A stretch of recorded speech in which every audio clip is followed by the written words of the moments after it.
Olá, pessoal, tudo bem? Como é que vocês estão? Hoje eu tenho a honra de receber aqui a psicóloga Fernanda Rodrigues. Ela é especialista num tema que eu acredito ser de extrema relevância, algo que talvez muita gente não conhece e que muda a vida das pessoas, muda a maneira como a gente pode encarar o mundo e desenvolve e aprimora muito a nossa saúde mental, que é a terapia sistêmica familiar. A gente às vezes não percebe, mas a gente está necessariamente sempre envolvido dentro de um sistema familiar. E por mais que a gente queira ou não, a gente não consegue sair dele, ainda que inconscientemente ele esteja presente e influenciando na nossa vida. Então, é sobre isso que nós vamos conversar hoje. Fernanda, muito obrigado por você estar aqui. É uma honra estar aqui e conversar com você. Adorei o convite. Para mim é uma continuidade das nossas conversas sobre a terapia sistêmica. Você sempre foi um fã mesmo. Poxa, que é isso, Fernanda. E eu aprendi a terapia, o pouco que eu sei, com você aprendi assim a admirar e a ver a importância da terapia sistêmica familiar. Então, hoje eu sempre tento indicar para as pessoas, assim, a maior parte das pessoas, a terapia sistêmica familiar. E acho que a gente precisa esclarecer um pouco mais o que é isso, né? Isso. Como é que começou a terapia sistêmica familiar? Antes você tem essa formação. Quiser falar um pouquinho da sua formação, antes de a gente entrar no tema propriamente dito? Eu sou psicóloga, sou terapeuta familiar sistêmica. Eu estudo a sistêmica desde 2018. Já fiz 2 especializações. Já fiz algumas aplicações em clínicas psiquiátricas, ainda faço, né, quando me chamam. Mas a maior parte dos atendimentos são no consultório ou online, que até online também a gente atende família também. E a sistêmica, ela nasceu na Califórnia, no Palo Alto. Foi um antropólogo até, não foi nem um psiquiatra, que é o Gregory Bateson. Ele começou a observar dentro do hospital a relação de filhos, dos filhos psicóticos principalmente, com as mães. E ali ele começou na pesquisa e dali surgiu o primeiro conceito que foi o de dupla mensagem, o de duplo vínculo, que naquela época do filho com a mãe, foi até um pouco mal parado porque endemonizaram as mães psicotizam os filhos, né? Mas depois, com as pesquisas que eles continuaram, eles viram que não era só a mãe e o filho, porque era o sistema familiar que produzia, vamos dizer assim, um paciente identificado, né? Então, surgiu ali e foram feitas várias pesquisas, internaram as famílias para observar. Olha, aí observaram que o paciente, quando estava só a mãe, ele agia de um jeito. Quando vinha o pai, os irmãos, ele agia de outra forma. Então, eles foram ali catando, né, observando, pesquisando mesmo, né, para montar depois as técnicas de que pudessem liberar um pouco mais o paciente, porque eles viram que esse conceito do duplo vínculo, né, ele enclausura a pessoa. E não só os psicóticos mais, porque isso vem de estruturas até de outras gerações. Mas hoje em dia, se você vê, por exemplo, uma mãe que fala assim: meu filho, eu te amo, eu te bato porque eu te amo. Mas você fala, ela me ama ou não me ama, né? Entendi. Ou a família fala: não, eu quero que você vá para casa, mas não vai pegar o filho de alta. Ela quer ir em casa, mas não pega ele de alta. Então, isso que é dupla mensagem. Isso que é a dupla mensagem. A pessoa não entende direito assim o que a outra quer e ele paralisa. Então, essas pessoas, geralmente, elas ficam muito, o que a gente chama de adoecidas ou dependentes do sistema. Mas né? isso leva a algum tipo de transtorno em específico? Ou isso é a fonte de todos os transtornos sob o ponto de vista da sistêmica familiar? Essa dupla mensagem? Ou não necessariamente existe dupla mensagem para que se tenha um adoecimento familiar? Não precisa da dupla mensagem para ter um paciente identificado, digamos assim, num sistema, né? Até falar um pouquinho assim, do que a sistêmica trouxe de novidade ali, né? A quebra de paradigma, na verdade, da sistêmica foi tirar esse olhar da doença só para o indivíduo, individual, ou genética, ou é só ele, que as famílias adoram. Não, o problema é dele, a doença é dele. Graças a Deus eu não tenho nada a ver com isso, né? Eles vieram exatamente para dizer que não. Ele é uma expressão desse sistema que está funcionando de alguma forma disfuncional. Então, quando aparece um sintoma, é porque a família está disfuncional. Então, da mesma forma que ele denuncia essa disfuncionalidade, ele também protege a família numa homeostase patológica de um sofrimento maior, digamos assim, né? Por isso que você usou o termo paciente identificado. Isso, que é tem um outro termo também muito usado, que é o bode expiatório, né? Que é o bode, que o bode se sacrifica, até pelos rituais judaicos, né? Tem, para que a família ali, quando eu me dou para a família, mesmo que seja meu adoecimento, meu congelamento, minha paralisação, eu não cresço, eu não vivo a minha vida, digamos assim, em prol de proteger a minha família. E aí, nesse mesmo ponto, eu protejo a família, mas denuncio também. É uma dupla, eu próprio, o paciente, dá uma dupla mensagem, né? Ele tem duas funções, na verdade. A gente nem chama de dupla mensagem, é duas funções, o sintoma. Que seriam exatamente a preservação da família original, de certa maneira, ou preservar a família de um sofrimento psíquico. Ali preserva a família de um sofrimento, de uma dor. Por exemplo, até estava falando aqui das dependências, né? Uma família básica, assim, a mãe e o pai tem 2 filhos, vou botar assim. Aí morre um dos cônjuges, digamos que seja o pai. Um dos filhos, ele pode se migrar para ficar parceiro da mãe, porque viu que aquele espaço ficou vazio, a mãe ficou sozinha, e é verdade. E isso não tem problema acontecer. Por exemplo, a morte de um cônjuge equivale a um acidente de carro, digamos assim, bateu o carro. Sim. Os lugares do carro, quem estava à frente pode ir para trás, quem estava atrás sai do carro. E aí, daqui a pouco você vai ter que remontar o carro. Quem vai sentar na frente? Quem vai dirigir o carro? Quem vai sentar do lado de quem pilota? E quem vai ficar atrás? Nessa reorganização, geralmente um vai lá para frente para ajudar a mãe. E aí é uma coisa para se avaliar o tempo que essa pessoa fica. Porque se ela ficar muito tempo, ela pode se tornar parceiro da mãe, deixa de ser um pouco filho. Simbolicamente. É tudo inconsciente isso, né? Ninguém fala, agora eu vou ser o marido da minha mãe. Sim. Se você fala isso até para um paciente, fala, que isso, doutora? Cruz credo. Eu não. Mas você vive para preservá-la, porque, na verdade, quando você se torna isso, você ocupa 2 espaços. O espaço de filho e de marido, de companheiro, né? E isso é muito pesado para o ser humano. Então, geralmente, pode aparecer um sintoma. Pode ser uma dependência química, pode ser uma depressão. Aí, quando você vai catando a história, você vê, ele apresentou essa depressão, que, na verdade, é um escudo para ele não encarar o mundo lá fora e ficar com a mãe. Então, ele protege a mãe da dor, da perda do pai, e o sistema fica nessa homeostase patológica, né? Mas é de uma dor maior. E ele funciona. Vai embora, a família continua vivendo. Só que a trancos e barrancos, porque fica com essa pedra que tem um dos membros que não cresceu, não evoluiu, não vai se emancipar.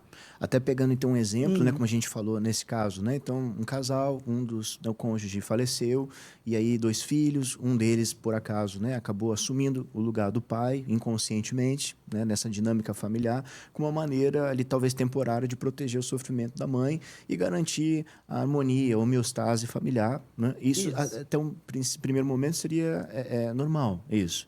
Isso seria até esperado que isso acontecesse nesse exemplo hipotético. Sim. Seria. Embora um líder, digamos assim, um dos pais, pode pedir ajuda à família ou pedir uma outra ajuda, porque se a pessoa tem uma saúde mental melhor, ela também vê que isso é pesado para o filho ocupar. Mas tem algumas pessoas que realmente só veem aquilo como salvação e às vezes só tem aquela pessoa. Então ela entra numa forma de preservar o sistema e ela preserva mesmo, só que ela acaba se doando. Ela entra como bode ali para doar para a família essa proteção, mas ele acaba sendo paralisado. E aí a terapia vem exatamente para tentar liberar o quanto que se consegue, né? Se negociar, digamos assim, um pouco, dele viver um pouco a vida da mãe, ou o pai, poderia ser um pai também, tá? Sim. Ou o pai também ir procurar um outro tipo de apoio que não seja só o filho. Sim. Porque os pais depositam toda a ferida narcísica deles, todas as expectativas nos filhos. Então, tem, por exemplo, a quantidade de mães solos que a gente vê hoje. Alguns homens podem abandonar, não quer saber do filho, nem da mulher, né? Ela olha para o filho e fala, esse aí nunca vai me abandonar. Sim, eu vou fazer de tudo para que isso não aconteça. Exatamente, entendeu? Às vezes inconsciente, claro, né? Porque para ela é uma dor muito grande, ela fica sozinha, então, mas é uma projeção, você vê que é densa, pesada, e aquele filho pode ou não acatar essa missão familiar. É até um conceito da sistêmica, missão familiar. Mas isso todos teriam, de certa maneira, uma missão familiar? Por exemplo, uma criança que acabou de nascer, a princípio, numa família que não tem um trauma assim, desse porte, como o falecimento de alguém, né, um dos membros principais. Essa criança que acabou de nascer, ela necessariamente já recebe algum tipo de missão nesse sentido que nós estamos falando? Toda pessoa, quando nasce já com uma missão familiar. Todos recebem expectativas, recebem nomes carregados de sentidos, de significados, já às vezes com um plano formado. Tem criança que existe na cabeça de pai que não tem nem bebê ainda para fazer, entendeu? Mas quando fizer o bebê, esse aí vai ser assim, vai ser assado, vai ter esse nome. Eu vou dar esse nome em homenagem ao meu pai. E aí vai carregando já essas expectativas, né? Que elas podem ser essas missões. A gente fala missão familiar, por exemplo. Tem criança que nasce para manter o casamento. Já viu essas histórias? Às vezes, então, para se separar, a mulher engravida. Pô, mas a gente ia se separar, mas agora eu tô com bebê. Então, agora a gente tem que ficar junto para manter, né, por causa da criança, né? Não podemos se separar por causa do nosso filho. Aí a missão desta criatura é manter o casal junto. Que é uma missão considerada pesada, digamos assim, porque não é uma criança ou filho que define se pai e mãe têm que ficar juntos. Isso até é uma decisão dos pais. É um pecado quando um pai ou uma mãe chega para o filho, o que você acha de eu me separar do seu pai? É pesado, né? Embora se faça, né? Sim. Essa boa vontade, não, mas é porque eu acho ele que tem uma ideia, ele é inteligente, mas nem tanto. Sim. Pela maturidade emocional, não deveria ser ele a decidir se pai e mãe ficam juntos. Então, ele recebe essa missão. Você recebeu uma missão, eu recebi a minha. E, durante a vida, a gente vai negociar com ela. Tem missões que são mais leves, tem missões que são mais pesadas e tem missões que são impossíveis. Por exemplo, queriam que eu fosse igual a minha avó. Pô, mas a minha avó era dona de escravo. Eu não quero ser igual a minha avó. Eu vou... Então, a gente fala assim, você renega. Não tem como você renegar. Quer dizer, você pode falar, não vou fazer, dar um calote na família e vai viver a sua vida. Pode fazer isso também.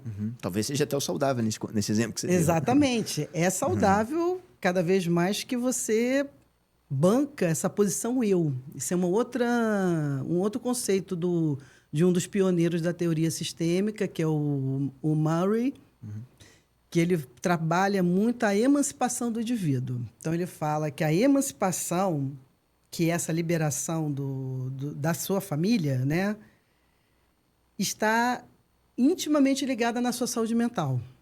Então, quando a gente nasce, a gente sai da barriga da mãe. A gente cai na barriga da família. Depois tem um outro processo para você sair da barriga da família. Tem gente que consegue sair, tem gente que não consegue sair. Tá errado. Não, cada um escolhe a dor e a delícia de ser o que é, não estou falando. Só que essa emancipação, ela lhe garante maior saúde mental. E como é que você avalia a emancipação de uma pessoa, Fernanda? Pela dependência e independência emocional e financeira. São esses dois pontos. Então, você, quando vai fazer uma terapia, que o Murray, né, criou e montou e elaborou, na verdade, é você ajudar o indivíduo a se emancipar dessas garras familiares que, às vezes, são muito fortes. Não é fácil você negar a sua mãe, dizer um não, ou contrariar. Para alguns, para outros é fácil, né? E assim, na posição, por exemplo, de pai, como é que poderia ser ou mãe, né? Não colocar, assim, você falou que a missão ela é inevitável, né? Como você, na posição de pais, como colocar uma missão que seja, já que ela é inevitável, que não seja prejudicial ou que seja minimamente prejudicial, ou até que seja benéfica? Tem como você de antemão já se precaver disso, sabendo disso? Tem, porque para cada indivíduo, ele tem um nível de emancipação. Isso é até interessante, que o Bowen ele criou uma tabela, assim, digamos, de 0 a 100 de nível de independência. Então, para você ter ideia, assim, um esquizofrênico, ele está 8. Um Gandhi da vida está lá, 80, que é muito único. Ele criou uma coisa única, ele foi original mesmo nas coisas, no que ele criou, no que ele fez para a sociedade. E ele diz que geralmente a gente fica ali no 60, 50, uma grande maioria. Assim. Tem gente que é um pouco menos, tem gente que é um pouco mais. Então, esse trabalho da emancipação que garante essa, digamos assim, esse ser único que você pode fazer. Então, talvez, assim, já que a missão dada, né, para o indivíduo ela é inevitável, talvez o segredo seria, então, ao mesmo tempo que essa missão inevitável vai ser dada, a gente, em contrapartida, simultaneamente, a gente já incentiva a emancipação como pais? Exatamente. E você consegue fazer isso se você está um pouco mais emancipado.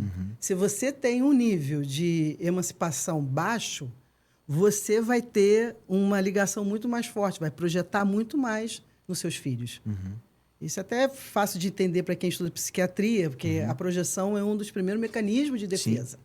Então, se você tem uma baixa emancipação, alguns casais, por exemplo, até procuram os pares com o mesmo nível de emancipação. Esse seria o ideal. Não, isso acontece. Isso acontece. Você que tem um nível muito alto de emancipação, muito difícil você conviver e casar com uma pessoa que tem baixo nível de emancipação. Sim. Às vezes as pessoas falam, isso não vai dar certo. Porque, a não ser que puxe, que é um pouco difícil. Pode puxar um pouco para cima e tem umas pessoas que puxam para baixo. Sim. Né? As mulheres, às vezes, para caber num casamento, elas se diminuem. Porque se não se diminuir, ela não consegue ficar casada com o cara, porque o cara, às vezes, não aguenta, né? Então, se eu tenho um nível... Eu cuidar de mim mesma é o maior benefício que eu posso fazer para o meu filho. Porque eu não vou projetar tanto nele a minha felicidade, as minhas realizações. Eu vou fazê-las por mim mesmo e vou liberar automaticamente. Libero ele para ele fazer as dele. Eu não tenho como não projetar, expectar, ou querer, desejar coisas para ele. Não tem problema isso. Isso é até bom que a gente já nasce com um motorzinho drive, entendeu? A gente não nasce parada. E agora? Não, meu, tu já tem que ser isso aqui, tu já recebeu o nome do seu pai, vambora, entendeu? Isso motiva, principalmente na infância, adolescência, ali no jovem adulto que ele vai fazendo essa escolha, essas negociações maiores com a sua missão. Então, se eu tenho um nível de emancipação um pouco melhor, quando o meu filho está para sair para estudar ou para casar, eu não vou sofrer tanto quando ele sair. Embora, diz o meu guru lá, que não, os pais nunca estão preparados para a saída dos filhos. Entendi. Que equivale a um rompimento, assim, dói neles, né? Então, você tem que fazer, às vezes, um trabalho com a família para liberar o filho para que ele possa ir. Ou o filho pergunta, posso ir? Viu? Posso ir? Embora fala, pode. Chora. Aí seria uma dupla mensagem. De novo, pode ir, mas chora junto. Não que o chorar seja ruim, mas pode, dependendo das circunstâncias, pode levar uma dupla mensagem. Exatamente. Você passa que você não está pronta, assim, né? Não sei se estaria, mas se eu estou um pouco mais emancipada e bem comigo mesmo, eu consigo ter as minhas próprias realizações, eu consigo liberar ele mais. E você trouxe, Fernanda, você falou assim, que necessariamente é importante que tenha uma certa missão, porque vai dar já de início um sentido, um motorzinho que você falou, né? Aí, nesse aspecto, até citando uma frase do Lacan, né? Família é o mal necessário? Família é um mal necessário. E também um bem. Ela é mal ou ela pode ser um bem, né? Depende de como a família vai funcionar para você. Mas até a família para o bem, digamos assim, nenhuma família consegue atender e entregar tudo para aquela pessoa. Sempre há lacunas, sempre há falhas que o filho vai perceber, olha para os pais, não, mas você não me deu, não me protegeu quando eu te precisava. Imagina se os pais conseguissem fazer toda a proteção necessária. Às vezes até tenta, aí superprotege, traumatiza também, por outro lado, né? Ou abandono. Uma hora que eu olho para o vizinho, o meu filho se sente abandonado, porque a questão é subjetiva. Sim. E até porque a gente sabe que o trauma, ele é necessário. É a partir do trauma que o ser humano se estrutura, né? O que me faltou, eu vou buscar. Se eu fui totalmente completo, me entregaram tudo, eu não tenho nem para quê. Parafraseando Lacan, o meu objeto A não tenho, não vou precisar ir correr atrás dele. Eu não tenho desejo. Sim. Porque o desejo surge pelo menos da falta. Então, Isso levaria aonde? Essa ausência de desejo, essa ausência desse para quê aí que você falou. Exatamente. Você não teria para quê viver, não teria desejo, motivação, drive para a vida. Né? É uma falta de sentido? Uma falta de sentido, exatamente. Se a pessoa é muito bem atendida, para que eu vou correr atrás de alguma coisa se eu já tenho tudo? Sim. Nem concretamente falando. E o que é o trauma? O trauma, ele é aquela situação que acontece com uma família ou com uma pessoa que ele ou a família não consegue elaborar naquele momento. Então, ele é bem subjetivo, né? Porque o que parece ser traumático para umas pessoas, depois de um tempo, que você só vai ver depois, né?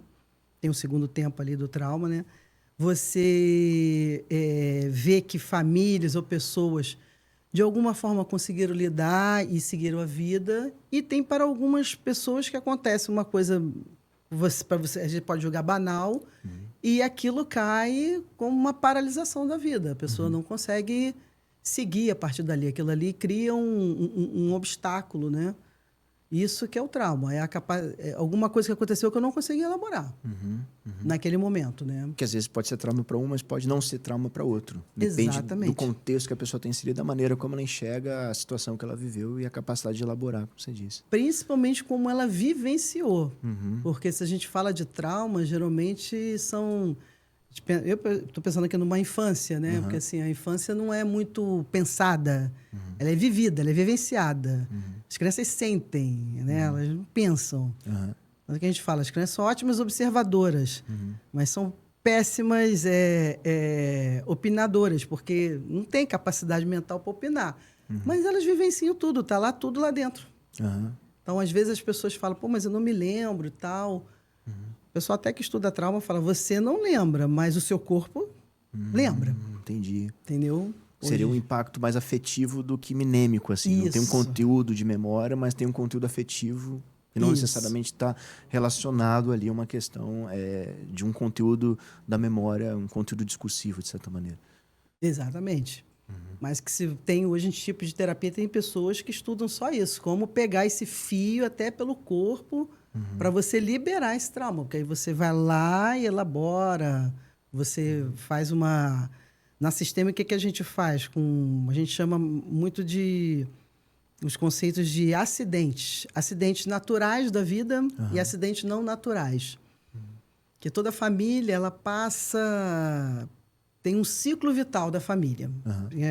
Tipo assim, nasce uma criança, inaugura-se a família... Então, aqueles pais têm uma tarefa a cumprir. E na primeira infância é dizer para os filhos quem é o pai, quem é a mãe, quem manda nessa casa. Falar, olha, você é nosso. Esse conceito do pertencimento para a criança, se os pais conseguem fazer, né, aquele papel conjugal ali, o papel parental conjugal, não. você cumpriu essa tarefa. Então, essa criança passa lá para depois para o jovem adulto, para a adolescência. Isso quando criança se refere a essa primeira mensagem, qual faixa etária? Assim? De 0 a 12 anos. De 0 a 12. De 0 a 12. Então, o principal de 0 a 12 para os pais seria justamente você mostrar a hierarquia familiar, a estrutura familiar. Deixar isso claro para a criança. Tem que estar claro. Porque, por exemplo, a gente já atendeu um menino, ele tinha 9 anos. E ele estava com um problema no colégio. E ele não é um menino que tem problema cognitivo, mas começam a falar. Tem TDAH, tá com problemas, o problema é com ele, doidos para diagnosticar a criança. Quando você chama a família e você vê como é que é o funcionamento da família, e resumindo bem assim, o que a gente observou, o foco ali? Que a mãe, como era mãe solo, ela precisava de muita ajuda para fazer, para levar para o colégio, para fazer isso, para fazer aquilo. Ficava muito tempo no avô e chegou um tempo que o garoto era pego pelo padrinho, o avô pegava, a mãe nem sabia onde estava. Então, ele não sabia a quem ele tinha que responder. Quem é que manda nele? Porque a gente pergunta isso. Quem é que manda nessa casa? Ele não soube responder. Aí a gente fez uma escultura, que é uma técnica que a gente usa, né? Pediu para ele botar lá um boneco ou bichinhos. Coloca a sua família aqui pra gente. Como é que é a sua família? Ele pegou simplesmente todos os bonecos. Tinham 15 bonecos no sofá. Olha. Entendeu? Aquilo também corroborou a hipótese que a gente tinha. Então, qual foi o trabalho? Renegociar. Tipo assim, ela não tem problema o padrinho pegar ele ou o pai, mas teria que tudo passar pela mãe. Que ela já nem percebeu que estava dando conta. E isso foi o suficiente. Quer dizer, quando você reorganizou a hierarquia, isso já foi suficiente para o garoto deslanchar de novo. Então, isso foi um acidente que aconteceu ali, que foi a separação dos pais e tal, e a mãe ficou sozinha. Então, resumindo, né? Na adolescência, os pais já têm uma tarefa de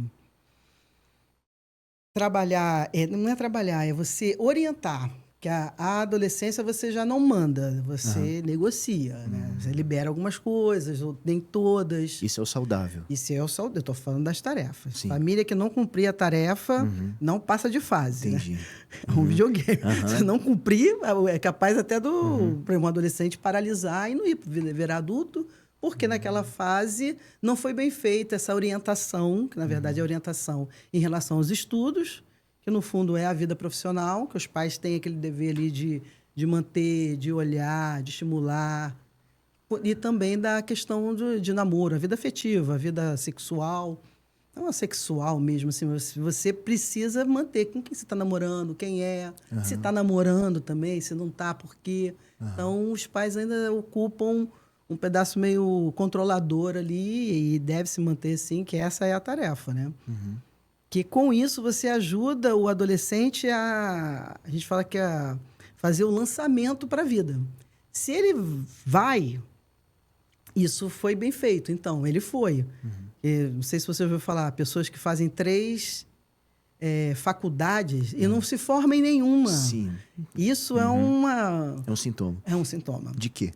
É um sintoma de que aquela família, né, ela está passando por uma situação em qual esse paciente identificado, ele está expressando que tem algo disfuncional. Alguma coisa aconteceu ali que ele não pode crescer e a gente começa a avaliar assim, para que ele não pode? Para que ele está em casa? Para que ele fica tentando, mas não vai? Aí você vai começar a investigar esse ciclo vital. Você pega a história familiar, você vai catando o que é que aconteceu, qual foi o nó ali que deu na família para você tentar desfazer. Porque se ele não está indo é porque teve algum problema. Então, se uma fase, por exemplo, você falou que né, tem as fases, por de 0 a 12 anos, a primeira fase, que o objetivo principal dos pais ali seria deixar claro para a criança que existe uma hierarquia, uma estrutura familiar e que ela responde a adultos, de certa maneira. Né? E saber quais são esses adultos. Né? Se isso não foi feito nessa primeira fase, ao chegar à adolescência e depois até a fase adulta, ela fica presa nessa primeira fase, de certa maneira? Ou isso tem uma influência maior do que deveria? Qual é a repercussão de não passar de fase? Por exemplo, para uma criança que não soube muito bem de repente os pais não conseguiram. Eu gosto muito de falar que isso não é uma crítica, que às vezes acontecem situações para a família que desnorteiam. Por exemplo, se a gente pegar a pandemia, quantidade de casais que perderam pai e mãe ao mesmo tempo, cara, é um esforço herculano para poder chegar para o garoto, para o filho ou para a filha e falar, olha, não, nós estamos aqui. Não, tá lá, trabalhando o luto. Claro. Então, às vezes tem algumas ausências. É como eu falei, esses traumas a família não consegue entregar, mesmo que não tivesse acontecido nada, não consegue entregar tudo, né? O que acontece? Se isso não é corrigido ou ficado atento ou reorganizado, se isso rolar, o que pode acontecer, não tem como dizer, mas lá na frente a gente vai ver, é que quando ele está adolescente, você não tem mais o controle sobre ele. Você vai falar, não, você vai ficar só 2 horas no celular e depois você vai dormir. Ele fala, não vou. Eu vou ficar o tempo que eu quiser. E às vezes ainda fala isso na tua lata, né? Tipo assim, de desafio. não é o desafio, porque se ninguém mandou nele, como é que quer mandar agora? Entendi. Entendeu? Então, assim, fica mais difícil você fazer isso lá, que ele já está com o aparato mental muito mais formado, ele tem grupos, ele tem amigos, ele já está um pouco mais fora da casa. E os amigos para os adolescentes é a lei, né? Se é na casa do meu vizinho, do meu amigo, eles comem macarrão no domingo, por que aqui em casa a gente não come macarrão? Tá entendendo? Assim, as regras dos amigos valem mais. Então, fica mais difícil você controlar, embora a indicação é que você tente, que você ainda pode. Ele ainda é dependente seu, ele mora na sua casa, as regras dele devem ser suas. É uma briga que a gente fala que vale a pena, porque ainda assim você ainda ajuda ele a ter essa liberação depois melhor para a vida adulta.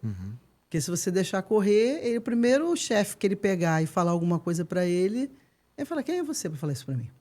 Se nem meu pai e minha mãe falavam. Aí a pessoa vai tendo efeitos disso ao longo da vida, não só mais na estrutura familiar, depois quando adulto, nas relações profissionais, relações afetivas, né? E, Fernanda, um outro ponto, assim, ainda nesse contexto até da adolescência, né? Automutilação na adolescência, pessoas assim que se machucam, né?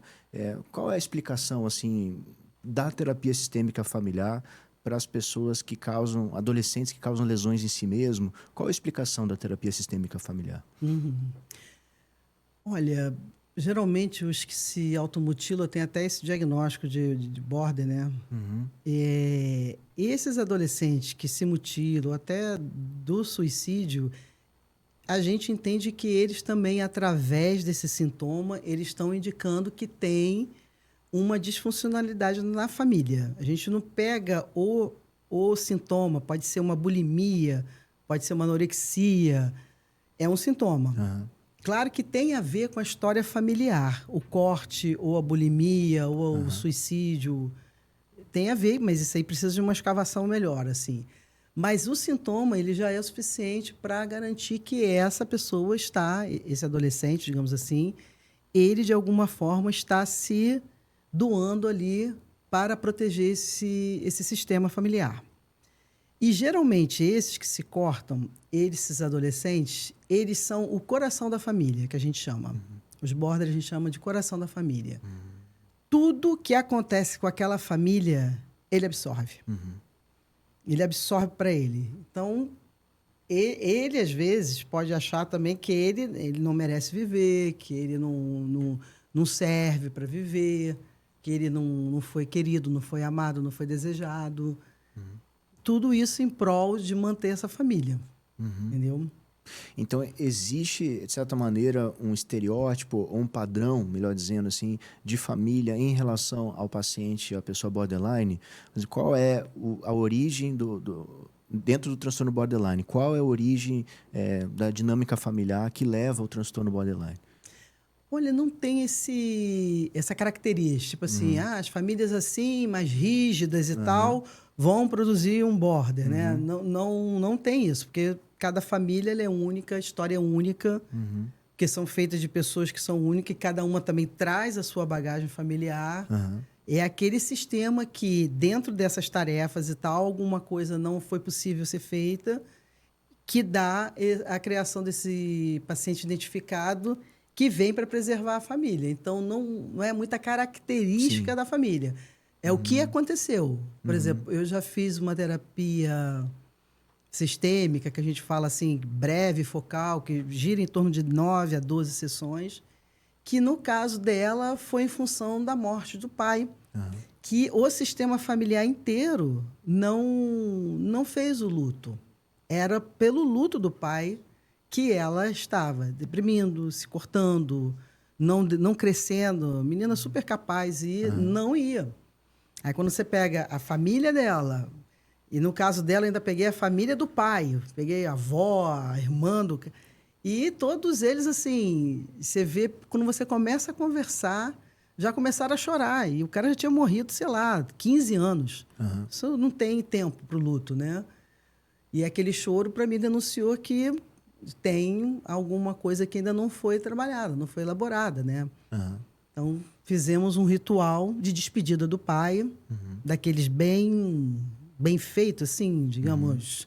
Vai no cemitério, vai levar uma carta, vai ler a despedida para o seu pai. E que eu soube depois, por acaso, que a gente às vezes não sabe do como é que vai, que as pessoas se liberam. Então, liberou ela desse lugar de carregar o morto. Ela carregava, na verdade, o pai morto.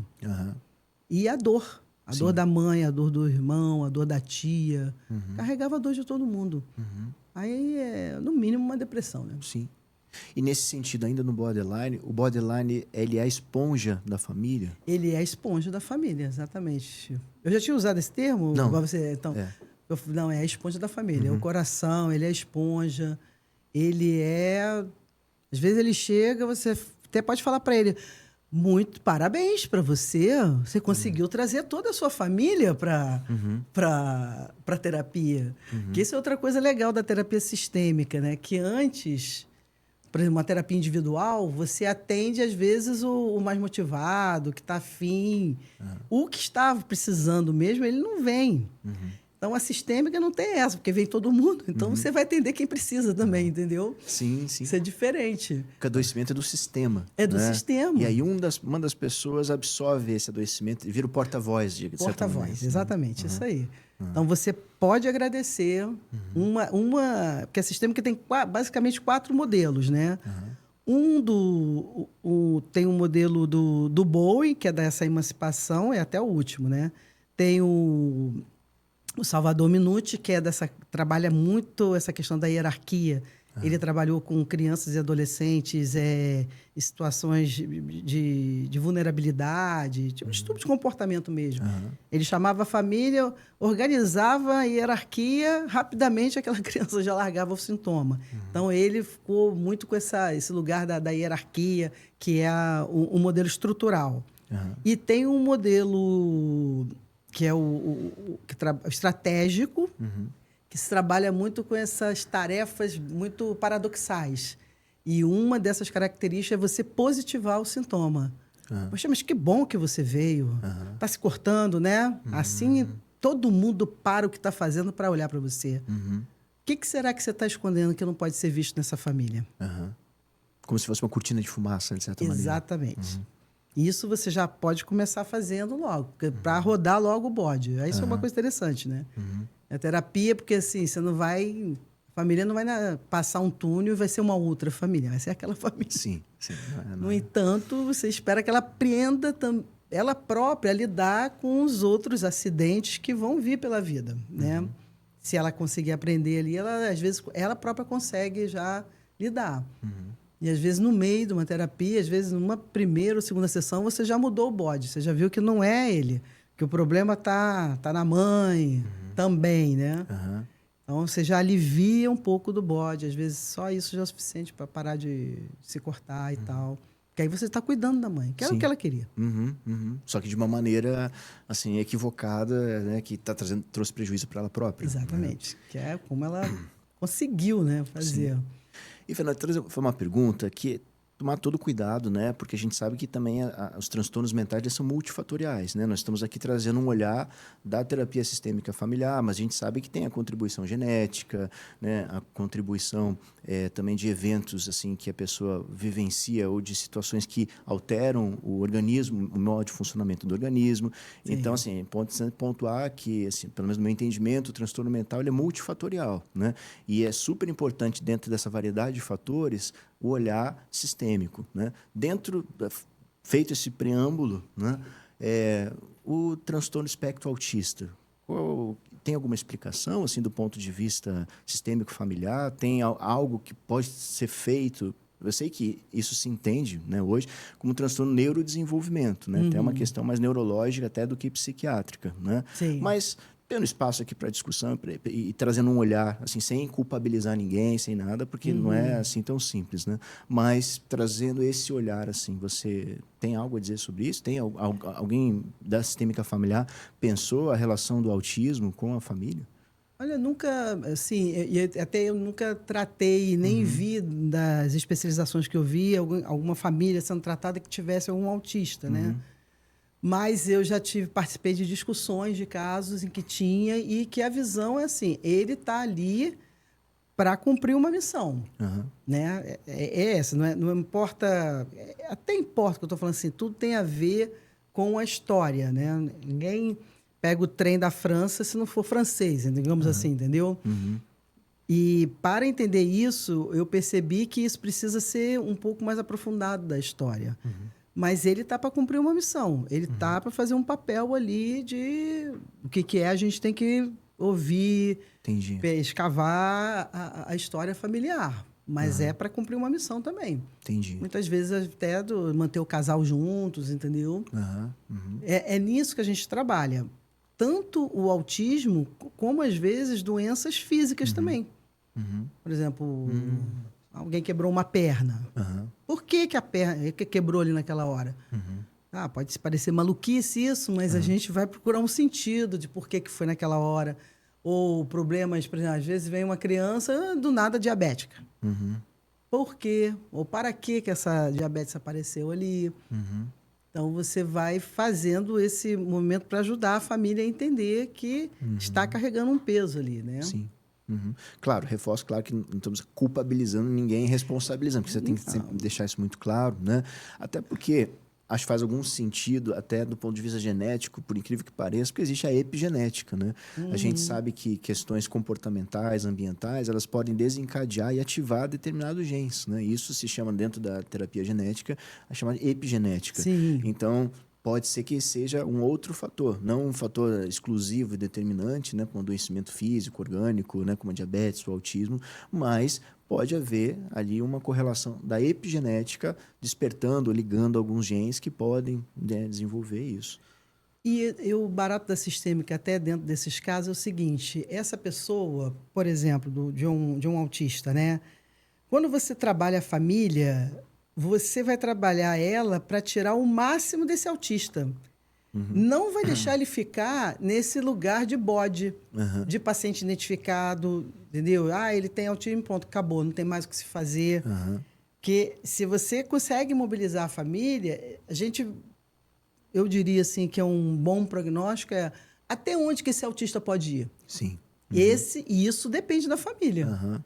Tanto para o bem de tirar o melhor proveito para ele, quanto para o mal deixar ele nesse lugar, porque ele é o doente da família. Onde eu não sou doente, é ele. Então, pode haver um conforto da família de ter um doente na família, porque eu não sou. Esse que é um dos maiores problemas, que é essa homeostase patológica de identificar como só ele que tem um problema. Quando você faz isso e distribui a atenção, as tarefas, ou os problemas de cada um, dificuldade, ele fica só com dele. Ele não precisa carregar dos outros, entendeu? Sim. Que você já atendeu o autista, você sabe que ele carrega de todo mundo, Claro, né? sim. Se duvidar, ele carrega do irmão mais novo, que não tem nem problema, mas ele carrega. Sim. Né? Fernanda, a gente, né, tá falando muito de família e tal, e esse é um debate também super atual do conceito de família, né? Então, até do ponto de vista jurídico, do ponto de vista sociológico, né? A gente tem várias definições de família. Para terapia sistêmica familiar, o que é a família? A família é aquilo que se configuram pessoas que querem viver juntas, né? Ou casal, ou um homem, uma mulher, ou dois homens, ou duas mulheres, isso não importa para a sistêmica, né? Existem filhos que são biológicos, filhos adotados, filhos socioafetivos, também não importa, eles entram nesse sistema, eles são totalmente afetados e afetam o próprio sistema. Então, a configuração de família são essas pessoas que vivem juntos com esse intuito de criar, às vezes, um objetivo. Por exemplo, um casal tem um objetivo na vida, às vezes tem os filhos para criar. Isso é o conceito de família, não tem muito essa questão de gênero, não. Pelo contrário, um homem e mulher, mulher com mulher, homem com homem, isso não define, né? Não é isso que define. Entendi. Define, essas pessoas estão juntas, elas têm um objetivo, elas querem viver juntas, moram na mesma casa, né? Não que a família tenha que morar na mesma casa, mas essa condição do querer, de estar junto, isso é a definição de família. Entendi. E em relação, por exemplo, a outros diagnósticos, né? Por exemplo, a gente vê, às vezes, muitas atitudes perversas, né? E parece que cada vez mais, talvez assim pela visibilidade que se dá pelas redes sociais e tudo mais, teve uma situação, né, lá no Sul que fizeram aquela tragédia, por exemplo, mataram um cachorro, né, gratuitamente, jogos que as pessoas, os adolescentes fazem entre eles, assim, e, por exemplo, com o objetivo de evidenciar coisas perversas, né? A sistêmica familiar traz alguma coisa sobre a perversidade, sobre o comportamento perverso no adolescente? Olha, a perversidade ela pode ser vista até como sintoma, e na adolescência essa coisa do distúrbio de comportamento, ele está ali para chamar a atenção, né? É alguma coisa que não foi feita lá no início, ele vai alargando essa questão do teste, até onde eu posso ir. E tem hora que extrapola. Ele extrapola porque ele não tem essa consequência, ele vai pedindo. Eu acho que eles pedem algum tipo de limite mesmo, né? De até onde que eu posso ir. Ninguém me disse até onde que eu posso ir. Então, eu vou fazendo. E se continuar assim, eles vão continuar fazendo, né? Então, há uma permissividade, na verdade, né, no sistema familiar. Há uma omissão de alguns papéis ali. A gente vê a perversidade como isso, uma falta de limite. E limite é um gesto de amor também. Limite é amor. É amor. Eu digo não para um filho porque eu amo, eu sei que ele precisa. Ele não tem condição. Se eu entender que ele não tem condição de avaliar o que é bom e ruim para ele naquela fase, que sou eu que tenho que fazer aquilo, eu faço isso por amor. Só que isso dá um trabalho, né? As pessoas hoje em dia, muito super ocupadas, né? Então, para ter um filho, você precisa criar um espaço interno dentro de você. Você precisa ter tempo para se dedicar a fazer isso, porque eles não se criam sozinhos. É verdade, sim. Embora pareça, não. Eles são... Nós fomos, né, muito dependentes. O ser humano, ele é muito dependente no início da fase da primeira infância, principalmente, né? Até os 7 anos, principalmente. Então, tem que ter algum cuidador, tem que ter um olhar ali. Se isso não é bem feito, com certeza essas marcas vão aparecer lá na frente. E quando surge, né, uma criança na vida de uma família, de um casal, né, como que isso deve ser manejado, assim? Porque a questão linguística de colocar a hierarquia, de estabelecer os limites e tudo mais, isso muito passa pela linguagem, tem que haver um entendimento. Mas antes da linguagem desenvolvida, né? A gente sabe que a criança começa a falar ali por volta de 1 ano, começa a estabelecer frases mais complexas, 1 ano e meio, 2 anos, né? Mas antes, nesse primeiro ano, assim, há algo que possa ser feito de maneira que possa otimizar e criar um ambiente acolhedor, seguro, para que, de certa maneira, um roteiro... O roteiro para os pais. Isso.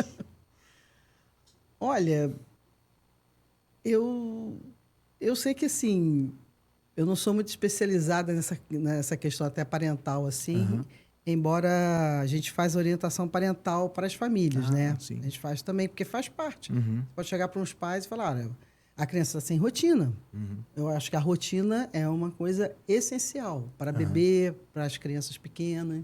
E, às vezes, os pais têm dificuldade de implementar essa rotina. Aí eu estou lembrando agora até da Super Nani, né? Ah, sim. Que é quando ela monta aquele papel, a gente monta um cronograma, a gente ajuda os pais a fazerem esse cronograma, porque isso ajuda eles a se orientar e orienta a criança. A criança funciona muito bem com uma previsibilidade. Ela sabe que vai acontecer amanhã, de manhã, porque antes dela sair, ela vai pegar o lanchinho dela, ela vai até lá.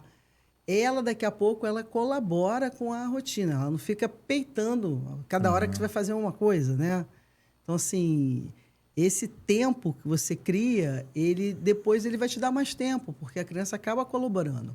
Mas você, como líder, como pai ou mãe, você, o cuidador, seja quem for, né? Responsável, né? Tem que criar essa rotina para a criança, essa previsibilidade. Por exemplo, você vai levar uma criança para um parque... Aí eu tenho que ir embora. Vai lá, tá na hora de ir embora. A criança vai falar, não vou. É lógico, né? Eu já fiz isso com meu sobrinho. Não vai agora não? Então a gente vai daqui a 10 minutos. Ah, tá. Mas, na verdade, eu já queria ir já fui adiantado. Boa estratégia. Porque eu já sabia que, claro que você vai tirar a criança de um brinquedo super prazeroso ali. Aí eu falei, não, agora eu não quero. Eu falei, então eu vou te dar mais 10 minutos. Então tá bom. Obrigada, Dinda. Levei ele embora na hora que eu quis. Não briguei, não arranquei perna, ele não fez aquele escarcéu que eles podem fazer, porque falta essa compreensão de que ele não vai entender isso. Ele precisa dessa previsibilidade. E você pode dar isso para ele. Sim. Isso ajuda. Entendi. E um outro aspecto, a dependência química. Assim, a gente falou no cumprimento do papel, da missão que você recebe, né?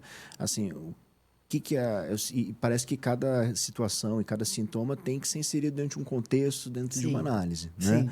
Mas existe, de certa maneira, qual a importância da família na dependência química, né?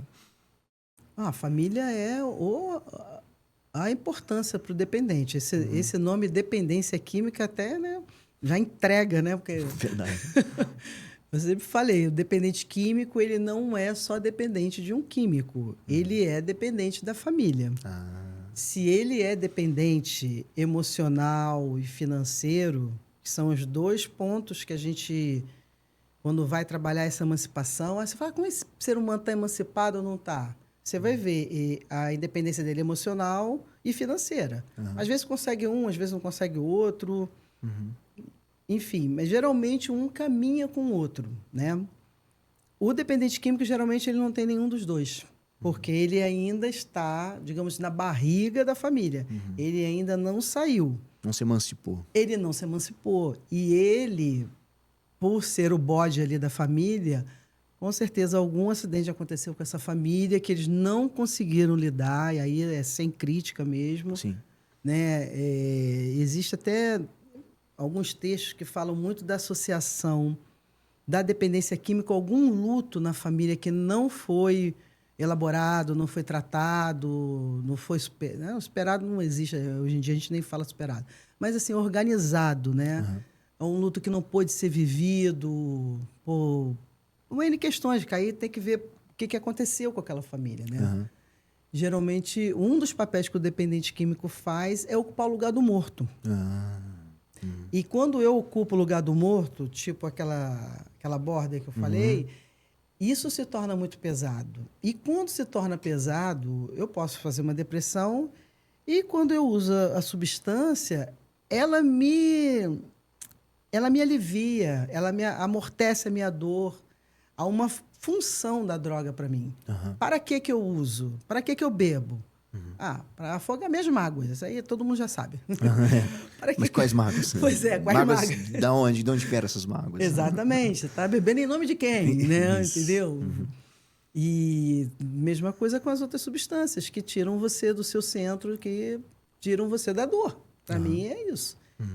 E aí você vai conversando, mostrando isso para você. Se você conseguir, né, identificar esse nó na família, você tem mais chances de poder liberar ele. E o quanto antes, melhor. Porque quanto mais tempo ele fica nesse lugar do bode, porque o bode, além dele, ele pode ter esse lugar de doação para a família, mas ele é muito poderoso na família, porque ele acaba mandando na família. Né? Ele define onde a família vai morar, quanto que vai se gastar, se ele vai se internar ou não, se ele vai se tratar ou não, se a mãe vai se tratar ou não. É ele que define de uma forma torta, mas é ele que define. Então, ele tem um poder que, às vezes, eles não querem muito... reconhecer. Eles acabam obtendo ganhos secundários com a doença. E aí fica mais complicado ele abrir mão. Porque se ele parar de usar, ele vai ter que encarar a vida. Tipo assim, já ouvi depender, mas eu vou trabalhar para ganhar um salário mínimo? Falei, oi? Todo mundo começa por algum lugar. A maior parte da população brasileira.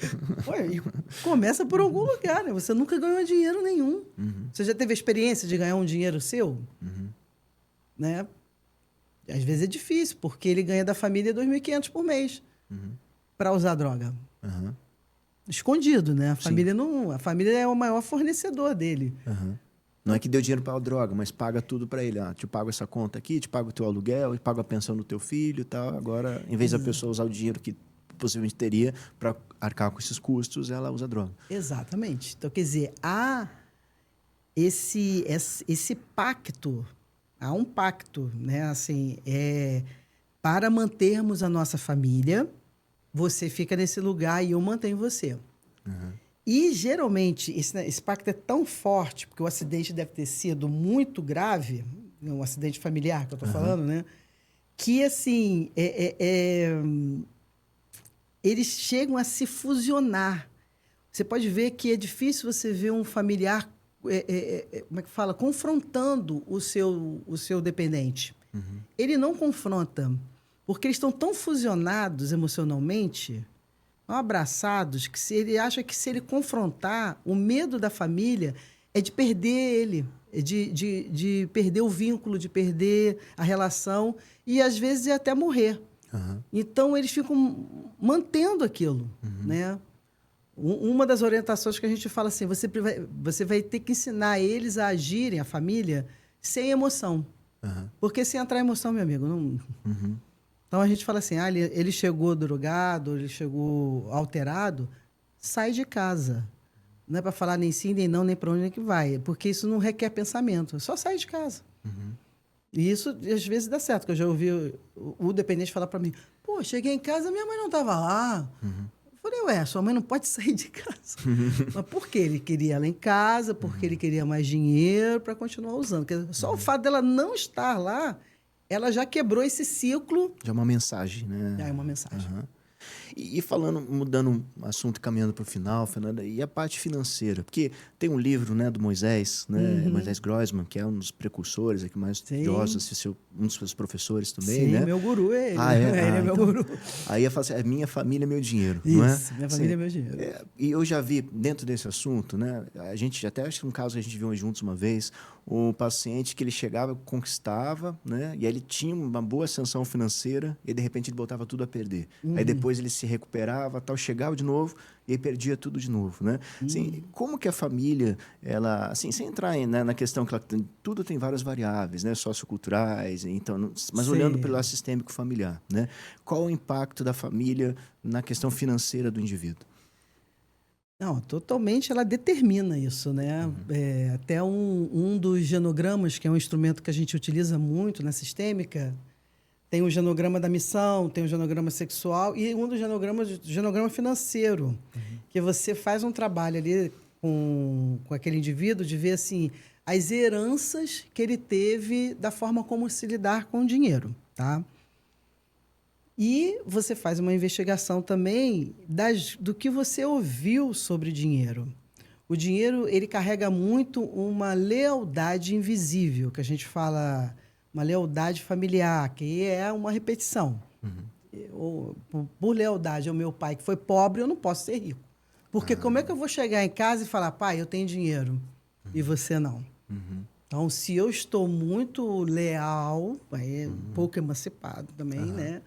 Eu tenho mais dificuldade de crescer nesse sentido, porque é como se eu fosse desleal, é como eu quebrasse a regra. Como é que eu vou encarar a minha família, que é pobre, e eu sendo rico? Uma traição. É uma traição. É uma traição. Então, você pesquisa o que você ouviu falar sobre a família. Por exemplo, na sua família. Por exemplo, na minha família. Não tá da sua, não. Perguntar da minha. O que eu ouvi? Falar, pô, dinheiro não cai de árvore. Para ganhar dinheiro é muito difícil. Todo rico é um filho da mãe.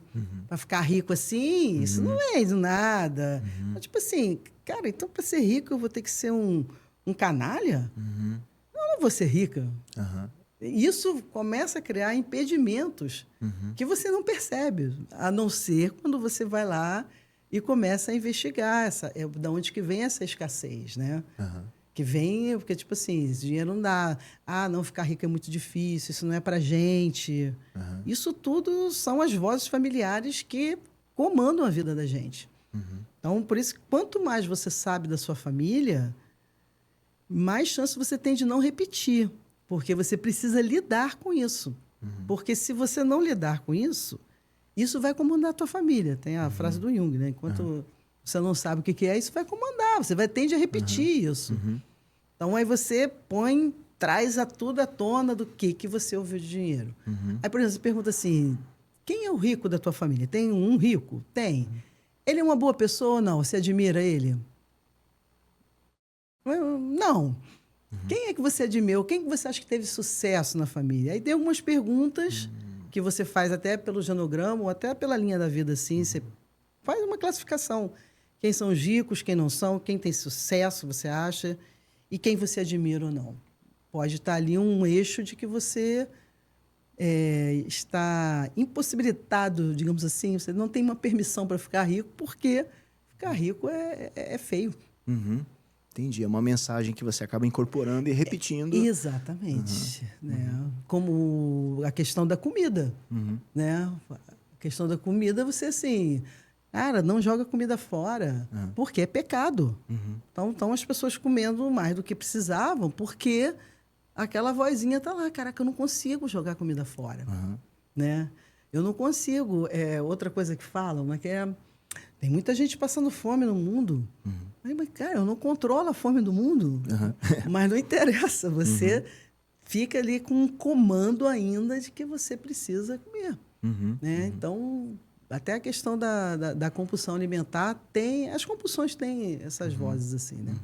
Então, existe uma tendência de repetirmos os padrões de comportamento dos nossos antepassados, de certa maneira. Até que alguém chegue e corte essa perpetuação. Exatamente. Até o Moisés fala que ele fala, a gente cria muito pouco. Vocês acham, né, nós, terapeutas, que vocês são originais, que vocês estão fazendo muito diferente da sua família. Olha bem, se vocês não estão só, né, a gente tipo modifica só um pouquinho, já se acha, né? Quer dizer, uma provocação para a gente pensar quem são os nossos pais, o que eles fizeram e até onde que nós chegamos. E, com certeza, você tende a repetir. Isso é uma lei da vida, né? Das gerações, essa tendência a reproduzir. Quando você toma uma consciência, você tem mais chance de negociar com isso ou tentar fazer diferente, né? Agora, se você não tem nem consciência do que é isso, às vezes eu já fiz uma dinâmica assim, por exemplo, um paciente que reclama muito da mãe, que minha mãe é isso, que minha mãe é aquilo. Então vamos fazer aqui as características da sua mãe. Aí adolescente é ótimo para isso, porque eles estão na fase de mostrar todos os furos dos pais. Eles se tornam excelentes críticos, né? Aí você fala, minha mãe é isso, minha mãe é aquilo. E você, quais são as suas características? Eu sou isso, ou o que as pessoas falam sobre você? Eles ficam impressionados com a quantidade de identificação que tem, porque não percebe que estão produzindo, né? Reproduzindo. Então a poesia e a arte acabou já chegando também nesse lugar, de certa maneira, como nossos pais, né? Como os nossos pais, exatamente. Né?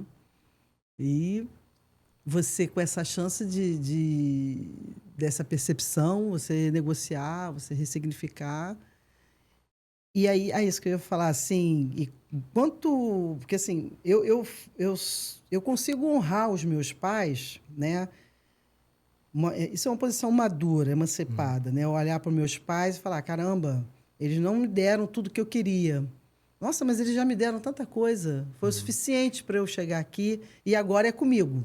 Quando eu falo agora é comigo, eu pego essa posição e eu vou cuidar de mim agora. Então, é uma posição mais madura. Agradeço porque eles me deram, que foi o que eles puderam dar. Que se, por exemplo, na minha família, se eu olhar para os meus pais e ver de onde que eles vieram e aonde eles chegaram, realmente eles não me deram tudo que eu queria em minhas marcas. Cara, mas eles foram muito longe. A minha mãe veio da roça, veio de uma cidade do interior, meu pai, sabe? Estão no Rio, eu fiz FRJ. Então, assim, obrigada e agora é comigo. Então, eu honro eles quando eu vou um pouco mais longe que eles. E assume a responsabilidade da sua vida. Assumo a responsabilidade da minha vida, exatamente. Fernando, poxa, muito obrigado pela presença. Assim, foi incrível a nossa conversa, sempre uma honra estar com você. É muito bom conversar com a sua presença. Eu também adoro conversar com você. Acho que a gente tem uma troca. Com certeza. Você gosta mesmo, você é gosto. interessado. Muito, né? muito. Poderia continuar conversando aqui. Muito, dá para ir longe. A gente deixa para a parte 2 agora. Opa, tá certo, tá fechado já. Então, pessoal, obrigado a todos que ficaram até aqui e até a próxima.